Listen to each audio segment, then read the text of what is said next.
Ini guys, cara menggosok pompa hidrolik Kobelco SK210 tutorial.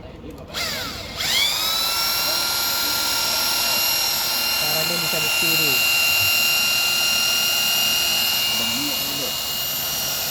Ini dia tukang gosoknya nih.